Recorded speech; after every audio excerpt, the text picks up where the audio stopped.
Welcome everyone. Happy Wednesday. It's that time again, the Rockin pop-up. My name is Marisa Gomez. I'm the Public Programs Manager at the Santa Cruz Museum of Natural History. I'm trying to avoid this blinding light that's coming in from my window, so I'm gonna crunch like this for a second. So we're really happy to be talking rocks again today with Gavin and Graham, the Geology Gents. Hi guys. Hey, Marisa. Hey, thanks for being here. Before we get into the topic du jour, do you guys want to tell us a little bit about the other project that you just sent our way, about shaking things up? Yeah, we'd love to. Yeah, so Gavin and I spent some time taking a look at faults around Santa Cruz, and for our blog called The Rock Record, we take a look at faults from all sizes on our part of the coast of California, from the mountain scale, tens to hundreds of miles of the San Andreas, all the way down to the now very quiet Ben Lomond fault that Gavin did some great geologic sleuthing work on. Yeah, Graham, I have to say, this is one of my favorite things that we've ever done with the museum, both Rockin Pop-Up and Rock Record, because we were looking at places we go all the time, West Cliff Drive, up on campus, up in Felton. But knowing that that fault is there, you kind of get a different glimpse of like the whole geologic story of that place. So it was fun to go do some geologic detective work.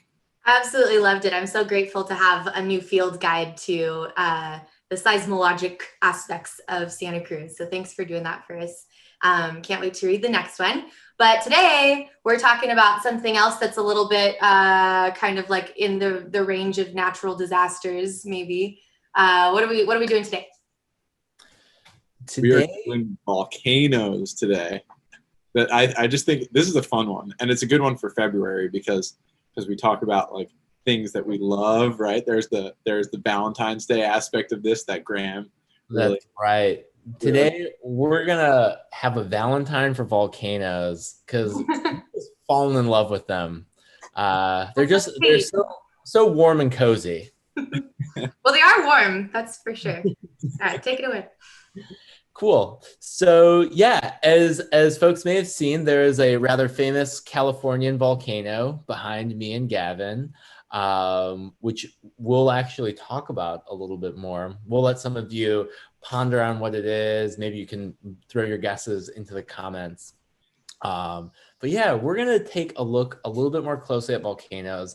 And Gavin, I think a great place to start is the sort of things probably all of us learned at one point or another when we were in elementary or middle school, and that is our three basic types of volcanoes. Gavin, what are our options here? Well, Graham, volcanoes, as many know, come in way different shapes and sizes, from the very cone-like cinder cones that are usually, when we see them in California, they're like little pimples on the landscape. They just kind of pop up out of nowhere. They're these cones that are there, and if you look closely, they're sort of made up of little pieces of rock, right? You then have the really large stratovolcanoes. Those are like the ones that we see here. That's the traditional large volcano. And then you have the shield volcanoes, which are big and broad and cover a large area. Those, I think about Hawaii when I think of those, right, Graham?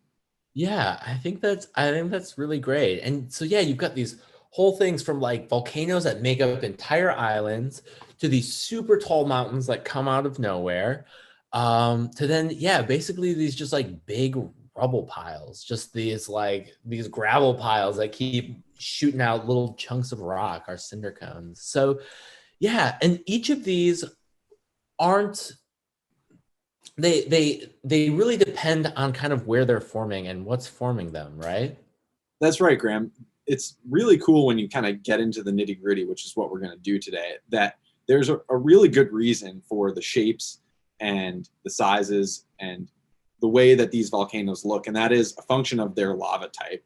And that in and of itself is a function of like what you're melting, the types of rocks, how long it's been going on, that melting's been going on, and where it's happening. So I think that by the end of this, we'll kind of get into why these things exist in the first place. So should we jump in? Let's jump in. This sounds great. And so I think no one here is going to be surprised to hear us say that, oh, what's going on behind this big geologic process? It's plate tectonics. So where these different sorts of volcanoes form really depends where we are on the Earth relative to those plates. And so we'll just go ahead and start working through here. It's all about, where things are subducting or whether you've got these sort of deeper processes in the mantle going on. And That's so, sorry to jump in there. But it's kind of funny. The idea of this is that we're melting rocks. Seems easy enough, right? But there are totally different flavors of how you melt rocks on Earth. There are 1,000 ways to do it. Yeah, that's such a good point that we know there's a lot of heat inside of the Earth, and that's where the heat that melts most of our rocks come from. Basically all of them except for very rare meteorite impacts. And so, if we're going to melt rock, we need to get heat from inside the Earth out to the surface. And so we can either get that heat from pulling it down low or from putting stuff down into the Earth that will melt. And I won't spoil the surprise on those, but I'll start by talking about bringing heat up close to the surface. And we get that at a spreading center where we get rift volcanism. So this is how we make ocean crust, are these mid-ocean volcanoes where what happens is the plates get pulled apart and they get really thin. And as you thin that out, you bring hot rock from deep in the mantle up close to the surface. And bringing that hot rock close to the surface, you relieve pressure off of it. And Gavin, what happens to rock when we take pressure off of it? Well, Graham, I should say, very hot rock, and we ease a little pressure off of it. Well, there's a thing called decompression melting. And I remember learning about this and it blew my mind. So it's not that you're necessarily heating it to melting point, like melting a candle or something. It's that this rock is coming really close to the Earth and it's depressurizing. And that depressurizing is actually what drives the melting in these rift areas. Awesome. Yeah. And so what happens is at these rift areas is you take this green rock, peridotite, which is what the mantle is made up of. And when you take that pressure off of it, you melt part of it, not all of it, but you a little bit of it sort of oozes out and melts off of that. And that makes this tholeiitic basalt, which is what makes up our ocean crust all along the world. And so these rift zones, these suture zones, it's almost like parts of the Earth's plates are just stitched together along these mid-ocean ridge boundaries. And they're, just sort of this stitched network all around the Earth where our oceans are forming. And so, when you get down close to these things, these make up most of the volcanic rock on Earth, right? Because our oceans are all this volcanic rock. And yet we never see them because they have miles of water up on top of them. So it's really hard to check out these volcanoes. But Gavin, what sorts of cool things do we see when we take a close look at them? Oh my gosh, Graham, there's so much cool stuff going on. So let's start from left to right here because you got some really cool pictures going on. So in the bottom left, you see these sort of like bulbous features. Those are called pillow basalts. And I think they're aptly named because those do kind of look like pillows. And this is a function of like bringing molten rock in contact with really cold ocean water, relatively cold ocean water. So you like sort of pour the rock out of these mid-ocean ridges and it makes this very characteristic feature here. Now, the thing in the middle is what we call black smokers. And this is another thing that happens at mid-ocean ridges, right, Graham? It's hydrothermal fluids. Mm-hmm. And so what I mean by hydrothermal fluids, I just mean fluids, water, and really salty water that comes from deep within the Earth in these mid-ocean ridge systems. It's not just hot lava coming, it's also hot fluid coming up to the surface. We call that hydrothermal fluids. And the most famous area where we get hydrothermal fluids on Earth, to geologists at least, are these black smokers. They have this like really hot, sooty fluid coming out of the middle of them. Yeah, and because of all that heat pumping out of these things, they're kind of these like oases for life in the deep, cold kind of desert of the ocean floor. These places are great places where you'll see all sorts of scallops and crabby things hanging out, chowing on all that delicious salty hot water coming out of the interior of the earth. That's right, Graham. I just want to reiterate something about this whole story too, is that like this is where we make ocean crust. And we know that melting rocks, melting mantle rocks at mid-ocean ridges makes basalt. So if anybody ever asks you, is ocean crust made out of? It's made out of basalt. We know that from the volcanoes. Yeah, that's such a good point, Gavin. I think it's really, important to emphasize that, yeah, this is just getting built. It's sort of like you're pulling taffy, and it's just building these ocean crusts as you go, with all sorts of cool features at these ocean ridges, like pillow basalts and these little lumpy flows and black smokers that are, nurseries for life. But that's not the only way that we can start a volcano, kind of just by bringing hot rock up, right? Another way we can do it is with a plume. So Gavin, what's a mantle plume? We've talked about these a time or two before. Oh gosh, mantle plumes. So cool. Also very contentious in the rock world. People still think they don't exist, but we're not plume deniers here. So plumes are basically, when we're talking deep, we're saying plumes are deep fluids almost from the core mantle boundary, the bottom of the mantle, that are coming all the way up to the surface of the earth. Graham, this is an amazing thing, how this is happening. Yeah, it's absolutely incredible that. So we talked about the mantle, and the mantle is solid rock. So we'll say it now. You don't have magma down in the mantle. It is solid rock, but it's kind of gooey. It flows a little bit. You can think of like silly putty or really cold molasses. It's a solid, but it's a little wiggly. It can shape a little bit. And at this really hot part, you can see this down in this image here on the bottom right. This is a model of how heat moves around the surface of our core and through the mantle. You can get these points of really hot parts of the core that will sort of drive up a pillar of hot mantle rock that will slowly flow its way up towards the surface. And this thing will sort of fan out at its top to make these plumes as it rises. And then when it hits the base of the crust, it makes these hot spots.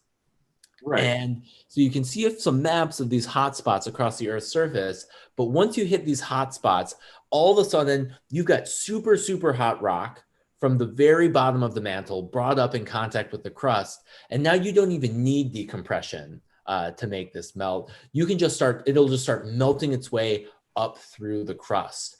And when these plumes hit ocean crust, Gavin, what starts happening? Well, it starts melting it, Graham. And so these hotspots are, plumes might be a new concept to you, but I'm sure that everyone watching this knows about the result of a plume. And that result is the islands of Hawaii.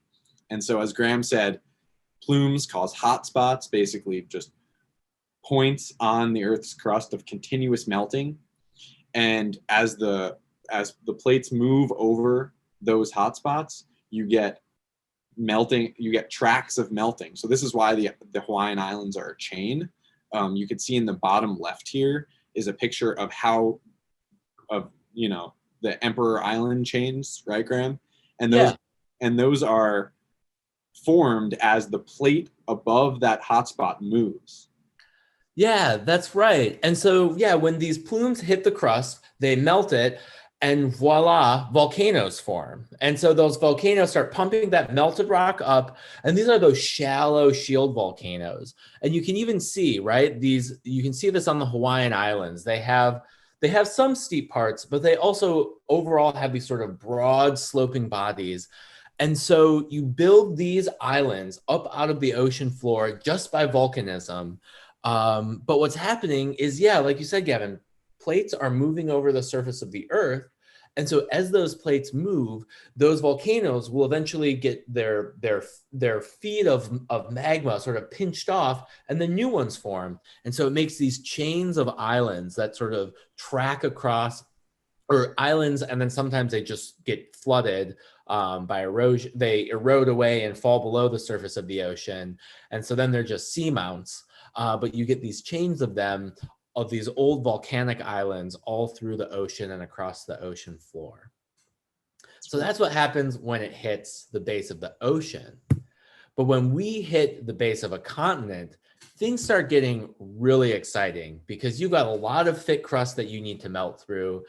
And the plume will try and kind of melt its way up through there. So one of two things can happen when the plume hits the base of a continent.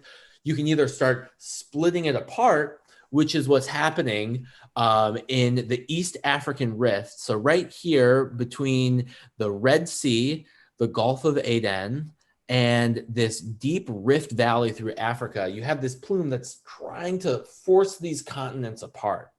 And if this plume wins out and this rift wins out, this will be the beginning of a new ocean.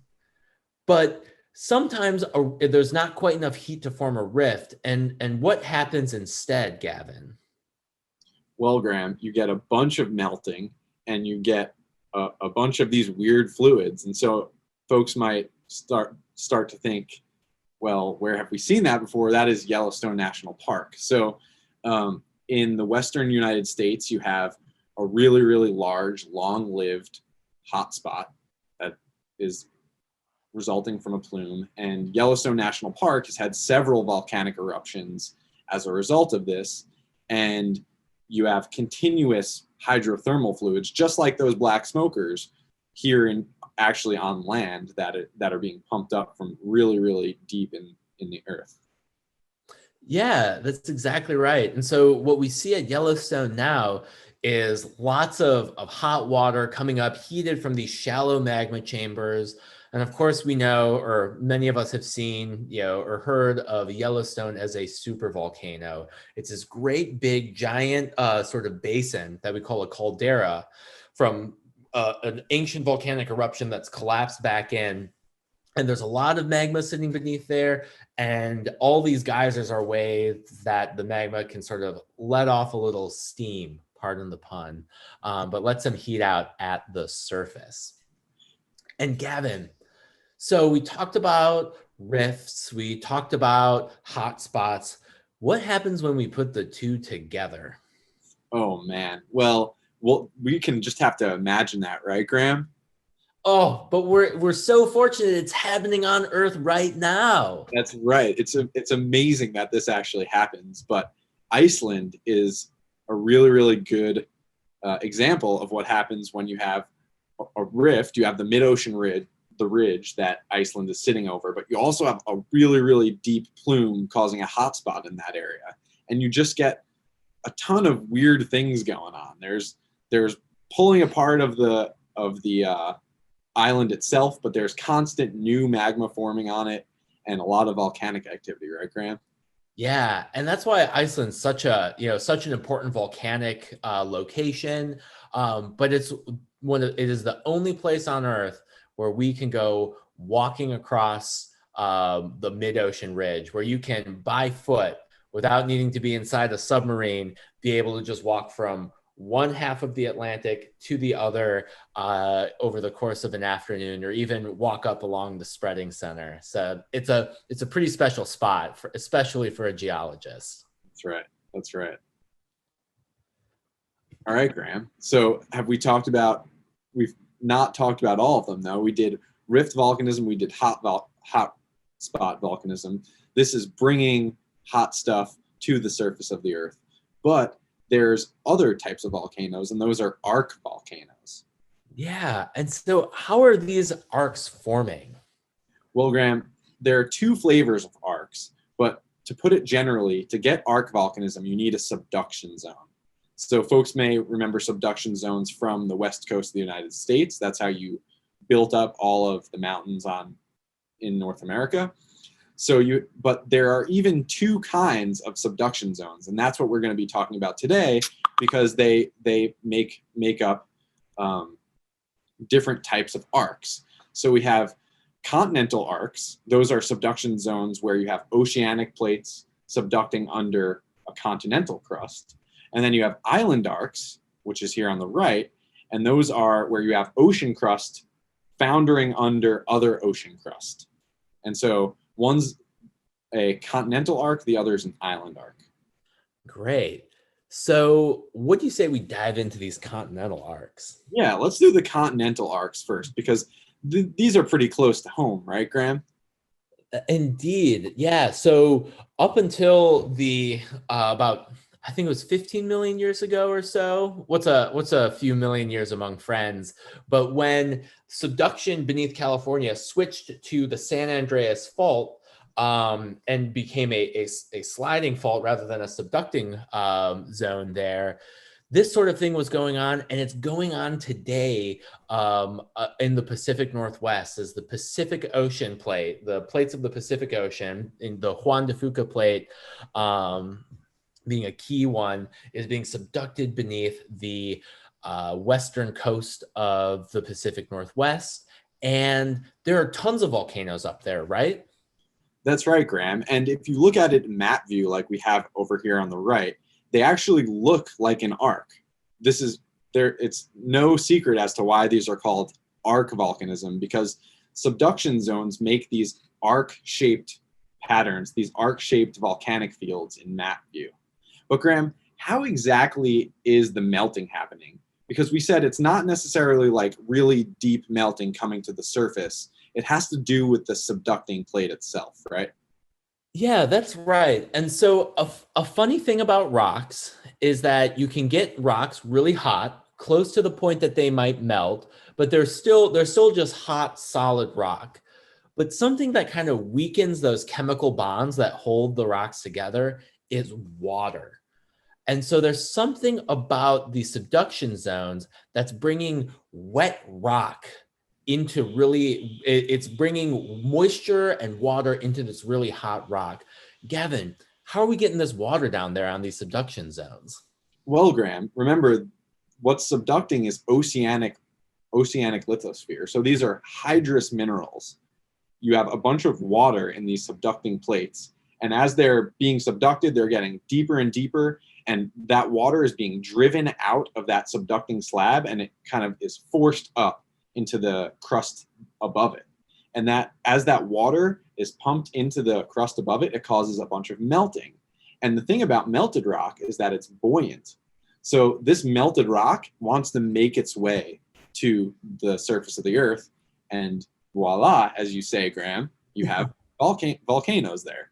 You have an arc. Awesome. And so it's sort of working its way up through the crust, and it's pooling in these magma chambers. And Gavin, what starts happening to this rock when it's pooling in these magma chambers? Well, Graham, this is an interesting distinction between arc volcanism and the volcanoes we talked about in hotspots and at mid-ocean ridges. You're not just simply melting rock and causing a volcano in arc like you are in the other two. That magma can sit inside the crust beneath the surface for a really long time.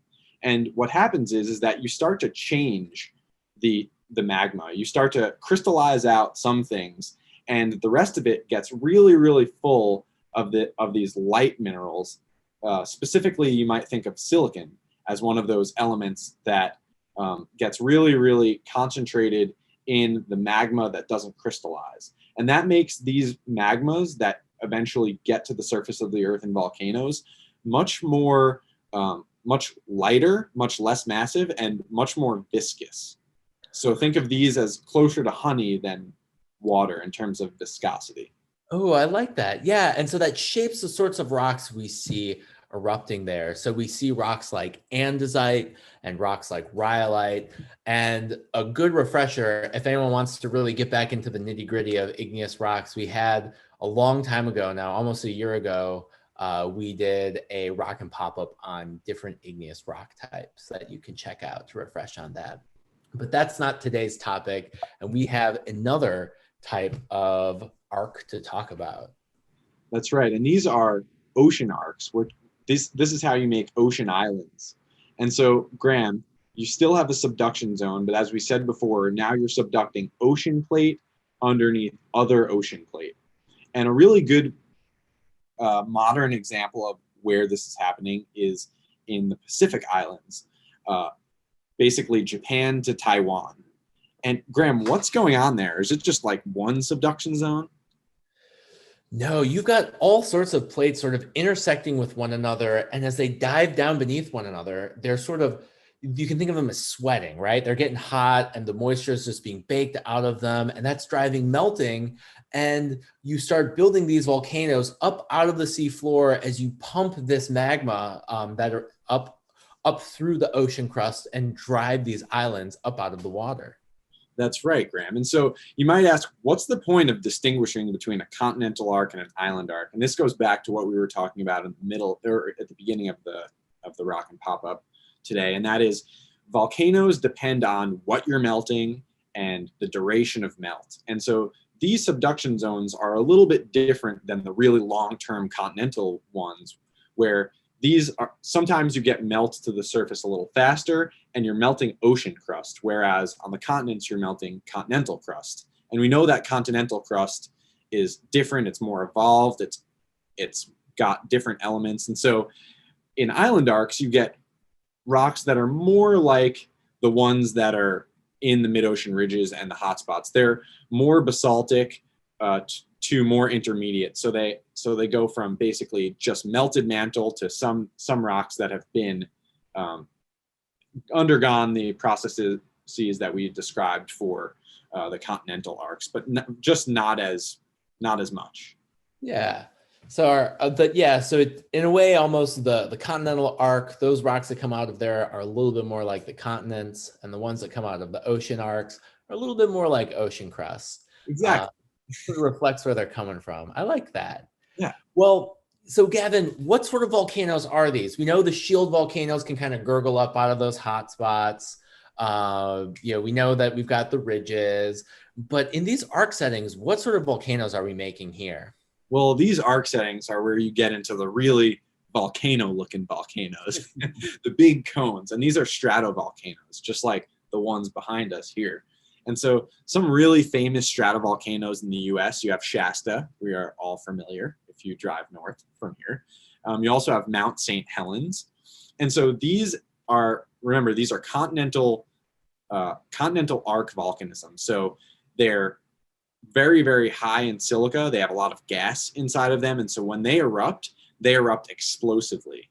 And they shoot a lot of ash into the atmosphere and along the surface of the earth.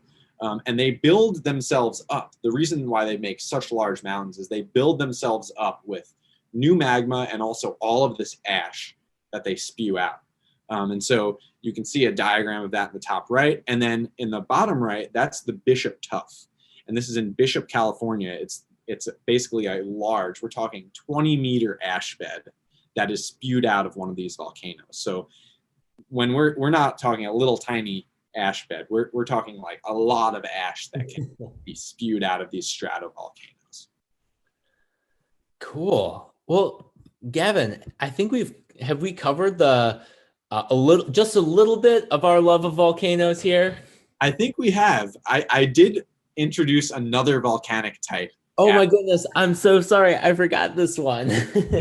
And the reason we talked about these are volcanoes that you can see, really close to home. So as we mentioned, Shasta is a stratovolcano. You also have these cinder cones that we talked about before that are sort of like little blips of volcanism. They can grow pretty tall, but most of the time they're sort of just these stark hills right on a otherwise pretty flat landscape. And these are also explosive volcanism, but they grow not dominantly from ash, but from the molten rock that is solidified and sort of is just spewed out over the top. And again, the difference between these cinder cones and these stratovolcanoes is because you have such a viscous lava, your lava moves like molasses. So it doesn't move over a large area like maybe the rocks from Hawaii would move, where you get a shield volcano. Instead, it stays right near where it's sort of spewed out. And so that's why these grow up like cones and not out like shield volcanoes. Oh, very cool. So they're almost like a volcanic molehill, and they're steep because they're just being sort of, thrown up onto the sides of it, they don't ever have a chance to really flow out like these liquid molten rock flows. They're always just kind of these chunky piles. Exactly. So now, Graham, now we've done it. Well, thank you, Gavin, for going on this trip. And we just want to let folks know to keep their eyes peeled for our next rock record blog that will hopefully come out around the beginning of next month, where we look into how changing landscapes give geologists new perspectives. There's been a lot of landscape change, especially in our area in the last year. And so we think it'd be a good idea to look into more about how this can sort of show us some new things in the geologic record. Yeah, I'm looking forward to that. We have to give a shout out to Marisa for this rock record, because she was asking us, well, gents, there's all these new rocks exposed from all of these fires that have been happening. Like, how does this affect how geologists see the landscape? And so we're going to kind of talk about that a little bit in this next rock record. It should be fun. I'm so excited. Thank you for taking my request. It reminds me of something that a sort of colleague of yours up at UC Santa Cruz once said to a group. We were on a geology tour of the UC Santa Cruz campus with Elise Niddle, and she was lamenting how trees are the enemy of rocks. And I thought of her when I was driving through the burn zone and looking at like these new rocks on the hillsides that I hadn't noticed before, and be like, it's because the trees are gone, which is sad. But yeah, fire is a really interesting perspective to put on all sorts of things that we can observe. It's changing the ways I'm looking at mushrooms and the ways that I'm looking at rocks and ways I'm looking at plants. So, but other disturbances that we can talk about too, which I'm excited that you'll bring into to the mix. And thanks for this pop-up, gents. I have a new understanding of volcanoes, the idea that these rifts and I've been to Iceland and I've seen that rift there, and that like these big like you're walking through a canyon, right? And I would have never thought of that as an example of like a volcano. So Sure. I appreciate that. Yeah. And also this idea that volcanoes are really, they're melting. It's a hotspot that's melting this rock above them, as opposed to like taking this melted stuff and spewing it out. That's new for me too. So. Yeah. Cool. Yeah, it's, we often think when we see volcanoes, it's like, there's molten rock coming out of the earth. So as you go deeper, there should be more molten rock, but it's only in kind of special places where you actually melt rock on earth. Otherwise, it's all solid. Wild. All right. Well, thanks so much, gents. Always a pleasure. And can't wait to see you next month for the next installment. In the meantime, happy Valentine's Day. Thank you. You as well. Thank you.